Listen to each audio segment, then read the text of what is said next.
अधिकार हैं। मैं सबसे पहले डॉक्टर दीपाली आपसे चर्चा की शुरुआत करना चाहूंगा। आपका जो अनुभव रहा है आपके पास, स्वाभाविक रूप से बालों को लेकर एक अजीब सा हमारे यहाँ मनोवृत्ति भी है। वो सिर्फ भारत में ही नहीं है, पूरे ग्लोबल है वो। लेकिन उस मनोवृत्ति के सोशल और इन सब चीजों में न जाते हुए कहा जाता है कि ये व्यक्तिगत आत्मविश्वास को बढ़ाने वाला एक बड़ा इंपॉर्टेंट फैक्टर होता है। आदमी कहीं जा रहा है, उठ रहा है, बैठ रहा है, किसी के बीच में कुछ बात करने जा रहा है, सोशलाइज हो रहा है, तो बहुत इंपॉर्टेंट उसकी पर्सनैलिटी का ये पार्ट हो जाता है। कितना इंपॉर्टेंट होता है इस तरह का बातों में आ जाना, कितना संवेदनशील हो जाता है एक आदमी इस तरह के झांसे में आ जाए ना।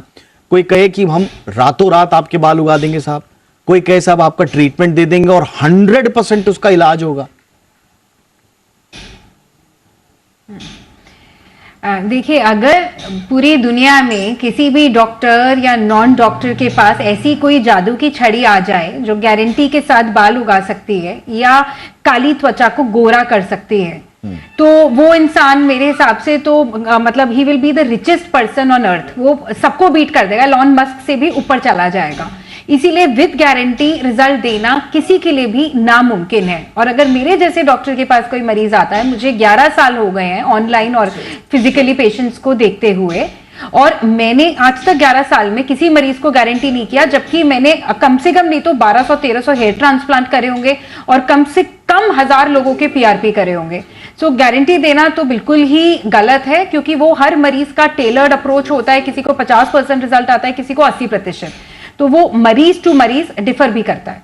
डॉक्टर दीपाली, एसओपीज क्या हैं जब आपके पास मरीज आता है? जैसे ये जो ट्रीटमेंट इस केस में हुआ है, मेरा ख्याल है पीआरपी से कहा जा रहा है। पीआरपी, तो जी हाँ, तो इसमें क्या एक स्टैंडर्ड प्रोसीजर क्या होना चाहिए जब आपके पास कोई व्यक्ति आया, पीड़ित आया, तो उसको यह भी तो बताया जाता होगा कि बहुत सारी संभावनाएं ऐसी भी हैं कि आपका ये ट्रीटमेंट संभवतः आंशिक रह जाए, पूरा ना हो जाए, या कुछ साइड इफेक्ट भी हो। एक एसओपी क्या होनी चाहिए एक डॉक्टर के लिए?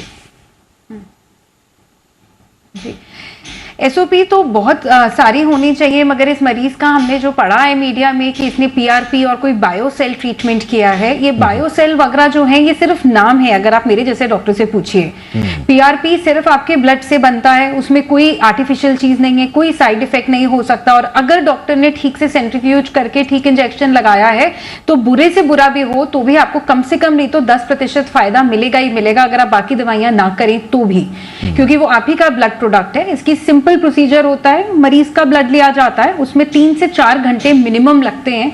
जो उससे जल्दी प्रिपेयर हो जाता है पीआरपी, उसका मतलब मशीन अच्छे से प्रिपेयर नहीं हुआ है। उसको पीआरपी को ब्लड को प्रिपेयर किया जाता है सिंपल सेंट्रीफ्यूज ट्यूब्स के अंदर, और उन इंजेक्शंस को कम से कम 2.5 घंटे के लिए टाइम लगता है तैयार होने में, और फिर उसको सर पे इंजेक्शन लगाया जाता है।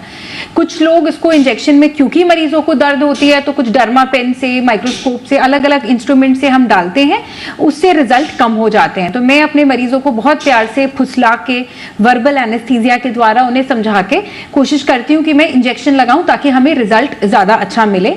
जनरली 2 से 3 सेशंस बहुत होते हैं, मगर क्योंकि बालों पे और स्किन कलर, और आज बालों की बात हो रही है, इन दोनों चीजों को इतना ज्यादा लोगों में क्रेजीनेस आई हुई है, जिसकी वजह से बहुत लोग हैं, जैसे हर प्रोफेशन में ब्लैक शीप्स होते हैं, तो इसमें भी जरूर कुछ लोग कमर्शियल हो गए हैं, जिसके लिए मुझे लगता है सिर्फ और सिर्फ सरकार का रोल थोड़ा सा मिसिंग है, और सरकार को स्ट्रॉन्ग रूल्स लाने चाहिए कि इस तरह के लोग और क्वैकरी आगे पनप ना पाए।